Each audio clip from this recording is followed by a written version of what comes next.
L'autre chose, c'est que quand on vous parle de vaccin efficace, par exemple, à 90%, qu'est-ce que ça veut dire? Ça Sur veut qui? dire on a trouvé Sur des qui? anticorps. Dans la cohorte qu'on a vaccinée, hop, ils développent des anticorps. Les lymphocytes, ils ont fabriqué des anticorps, voilà. Mais ces anticorps, ils ne sont pas forcément protecteurs. Vous ne savez pas ce qu'ils font.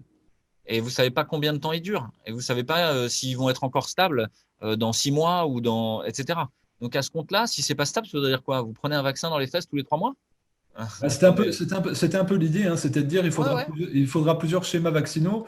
C'est ce qui est proposé. Et il y a quelque chose, moi, qui m'a. Alors, tu connais sans doute le docteur Fauci, qui est le monsieur santé numéro un aux États-Unis, qui lui disait bah, de toute façon, la vaccination de masse répétée n'empêchera pas le maintien des gestes barrières et du port du masque.